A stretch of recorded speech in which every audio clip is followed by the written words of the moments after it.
नमस्कार दोस्तों, नाम है मेरा ऋषभ सिंह और स्वागत है आपका हमारी टेल्स ऑफ हिस्ट्री सीरीज में, जहां हम देख रहे हैं भारत में आए इंपॉर्टेंट गवर्नर जनरल्स और वॉइसरॉय के significant events.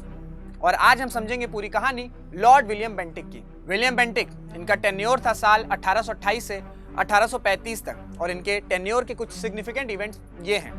Bentinck was the first governor general of India. इन्हीं के टेन्योर में सती, फीमेल इन्फेंटिसाइड जैसी क्रूअल राइट्स को अबॉलिश किया गया इन द ईयर 1829। हालांकि सती प्रथा को खत्म करने में राजा राम मोहन रॉय का भी एक कठिन और लंबा संघर्ष था, जिसे ब्रिटिश हुकूमत ने रिवॉर्ड किया सती को अबॉलिश करके।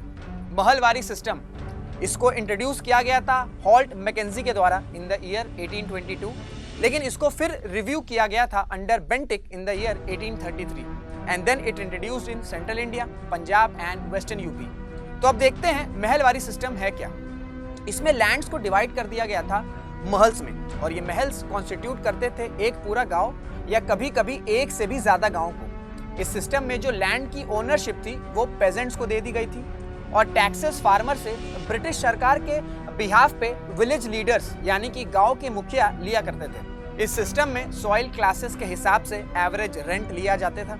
हालांकि इस सिस्टम में जमींदार का कोई भी रोल नहीं था, फिर भी महलवारी सिस्टम को मॉडिफाइड जमींदारी सिस्टम बोला जाता था। पर क्यों?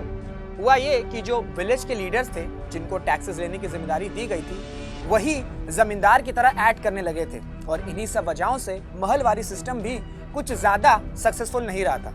बेंटिक के दौर में ही चार्टर एक्ट ऑफ 1833 भी पास किया गया था, जिसका सबसे इंपॉर्टेंट प्रोविजन ये था कि ईस्ट इंडिया कंपनी की सारी मोनोपोलीज को समाप्त कर दिया गया था with respect to trade. Introduction to English education, Bentinck ने एक कमेटी फॉर्म करी चेयर्ड बाय लॉर्ड मैकॉले, जिसका काम यह था कि कैसे भारत में एजुकेशन को एडवांस किया जाए।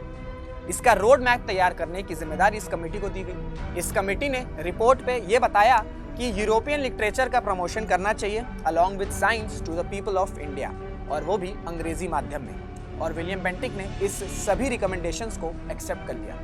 फिर साल 1835 में बेंटिक ने एस्टैब्लिश किया था medical college and hospital in Calcutta, और आखिर में इन्होंने प्रोविंशियल कोर्ट्स ऑफ अपील और सर्किट कोर्ट्स, जो कि कॉर्नवालिस के द्वारा सेटअप किया गया था, इसको भी अबॉलिश कर दिया था। तो ये थी सभी इंपॉर्टेंट इवेंट्स विलियम बेंटिक के टेन्योर के दौरान। उम्मीद है आपको ये सभी वीडियोस हेल्पफुल लग रहे होंगे। आप अपने डाउट्स कमेंट्स में पूछ सकते हैं। This is Rishabh Singh signing off. जय हिंद, जय भारत।